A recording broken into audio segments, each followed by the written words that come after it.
Cik cēli no rīta Evika Siliņa teica, kā Cetkovskis melo, un tā ir tā viņa aizsardzības stratēģija, un kādas šausmas, un paiet pusdiena un parādās, lūk, šie te rēķini par to, kā VIP zālu lidojuma laikā ir izmantot un tālāk. Nu, un kur tad tā jūsu premjeru, uz kuru tiesu tad viņi ies?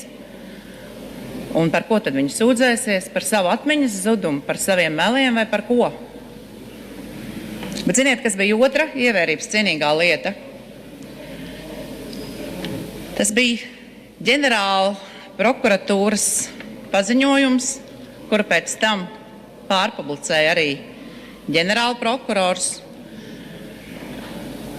sociālajos tīklos, un šis paziņojums skanēja tā: prokuratūra aicina atturēties no pieņēmumu izteikšanas publiskā telpā par Kariņa lidojumu lietā celtās apsūdzības pamatojumu.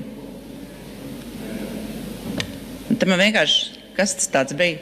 Tiešām, prokuratūra aicina mūs nevērtēt, neizteikt viedokli. Prokuratūra mūs un ģenerāla prokurors mūs aicina klusēt.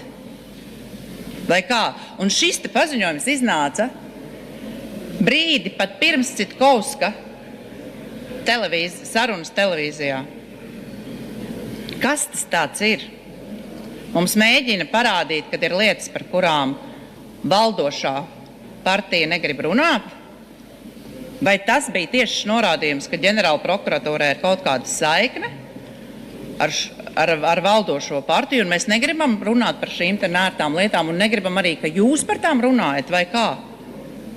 Ziniet, šis ģenerāla prokuratūras tvīts liek uzdot ļoti daudz jautājumus par to zirnekli, kuru jūs vienotības savas valdīšanas laikā esat izveidojuši ar veselu rindu augstākajām amatpersonām kopā.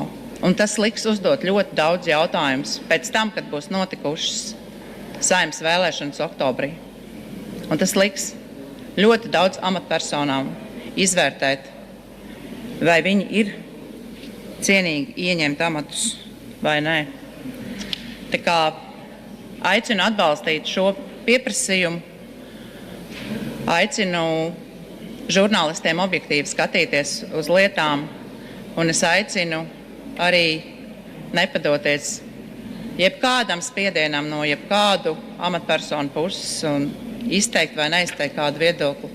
Mēs tomēr gribētos cerēt, dzīvojam demokrātiskā valstī.